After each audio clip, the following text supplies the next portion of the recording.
Se o dono da casa soubesse a que horas viria o ladrão, certamente vigiaria e não deixaria que a sua casa fosse arrombada.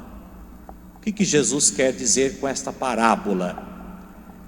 Nessa parábola, de um só versículo, Jesus assume um papel surpreendente, que talvez nós jamais poderíamos imaginar.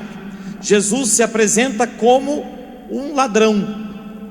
Sim, Jesus é o ladrão que nos caracteriza como os donos, ou melhor, Jesus é o ladrão e aqui nós somos esses donos da casa, os donos da casa.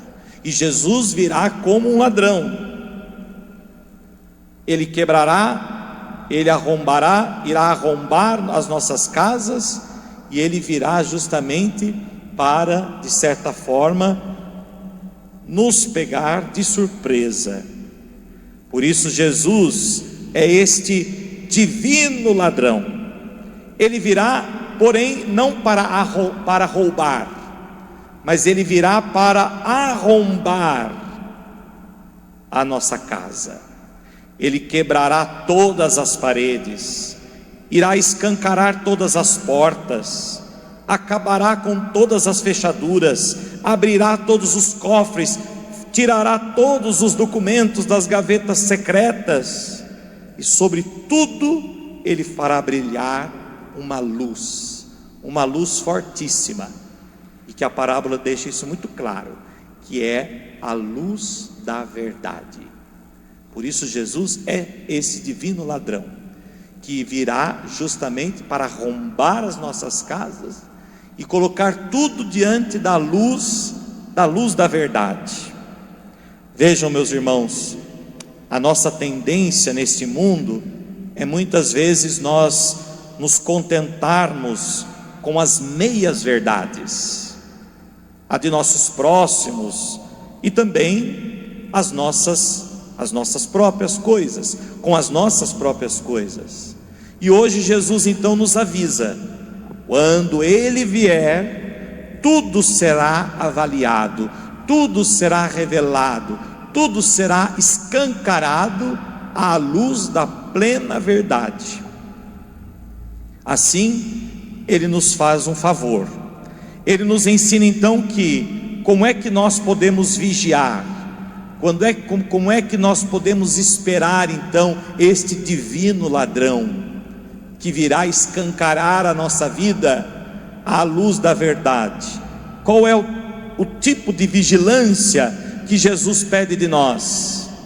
Jesus pede de nós justamente a renúncia às meias verdades, a renúncia à mentira, e começar a vivermos com verdades inteiras, ou seja, as verdades das palavras, daquilo que falamos, a verdade dos nossos comportamentos, a verdade das nossas atitudes, a verdade diante dos nossos pensamentos. Então vejam, Jesus virá como um ladrão e nos pegará de surpresa se não estivermos preparados. Mas se nós estivermos à luz da verdade, o que temer? Eu costumo sempre refletir sobre isso, conversando um pouco sobre a realidade da morte. Se a gente morre repentinamente, sem de certa forma a gente perceber que está ficando doente e que depois está piorando a doença, então de certa forma a gente tem um tempinho para a gente se preparar, ou temos um tempinho para colocar as coisas em ordem, ou temos um tempinho para tentar de certa forma tirar, ou de certa forma jogar fora alguma prova contra nós. Não é assim? Se nós temos algo que de fato está escondido, então é melhor a gente acertar isso. Mas e se a morte vier repentinamente? Em pequenas coisas a gente pode morrer repentinamente. As pessoas vão entrar em nossas casas, vão entrar no nosso quarto, vão mexer nas nossas gavetas. Então aquilo que a gente hoje considera uma coisa tão escondida, que só você sabe, que só você tem, e escondido aquilo, etc., aquilo se tornará revelado, né? Então é mais ou menos isso que a parábola de hoje também quer nos ensinar: caminhar à luz da verdade. Isso nos liberta, isso nos liberta de muita coisa. Isso faz a gente também, ao mesmo tempo, estar sempre preparado, porque nós não sabemos quando virá, quando o Senhor virá a cada um de nós. Por isso, estar sempre preparado à luz da verdade. Como é importante caminhar na verdade. Nós estamos também presenciando às vezes tantas mentiras, né?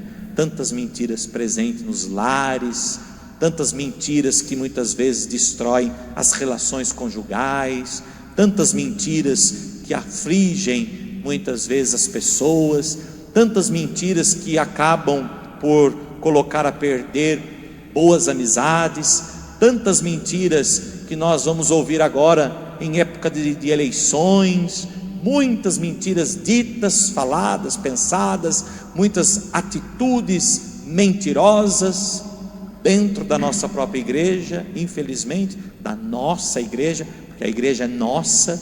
E quando nós vemos uma mentira, quando nós vemos atitudes assim, isso nos entristece profundamente, como dentro da nossa própria casa, não é?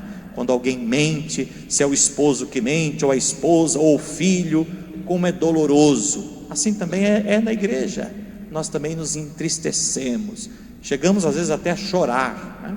Já dizia o Papa Francisco, que muitas mentiras que acontecem dentro da igreja nos fazem sofrer pela própria situação, e às vezes também pela própria vergonha, né?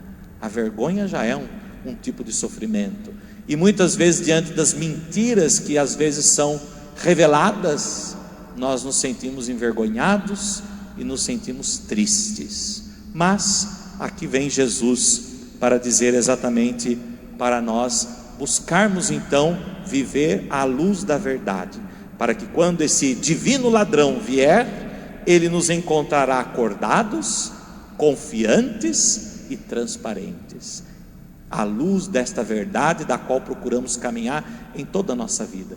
Por isso, como é importante a gente caminhar à luz da verdade. Quantas vezes, às vezes nos atendimentos das confissões, as pessoas perguntam, né? Então, padre, eu fiz essa mentirinha, mas essa mentirinha não é uma mentira grande.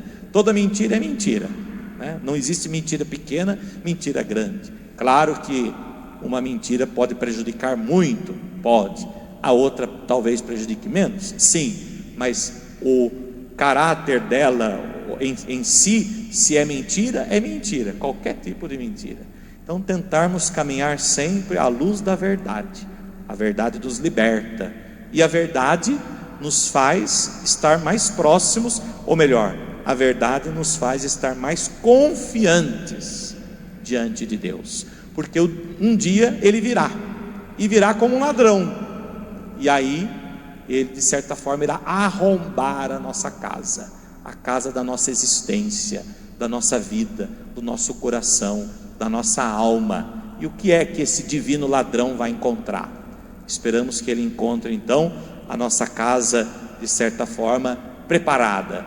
Esperamos que ele nos encontre de certa forma vivendo esta verdade, buscando viver essa verdade em pequenas atitudes, em pequenos gestos, que ele nos encontre íntegros, né? Como dizia São Paulo também na leitura de hoje, que ele nos encontre íntegros na fé, íntegros na atitude, íntegros na esperança. O que é a integridade, se não caminhar à luz da verdade? Por isso, meus irmãos, vamos pedir ao Senhor que nos conceda esta graça, a graça de caminharmos sempre à luz da verdade. Celebramos hoje também Santa Mônica, mãe de Santo Agostinho, que por mais de 30 anos rezou pela conversão do seu filho, derramou muitas lágrimas para que o seu filho Agostinho encontrasse a verdade. E quando Agostinho então encontrou a verdade, que é Deus, a sua vida também se tornou uma vida íntegra, coerente com a verdade que ele encontrou, que é o próprio Cristo. E essa verdade norteou toda a sua vida, seu ministério, chegando a se tornar até bispo e doutor da igreja. Por isso, vejam, as orações de Santa Mônica muito contribuíram para que Agostinho encontrasse a verdade. Que ela interceda por nós também, para que nós procuremos nos purificar à luz dessa verdade que é Cristo, a fim de que quando Ele, o divino ladrão, chegar, Ele possa nos encontrar vigilantes, confiantes e preparados. Assim seja. Amém.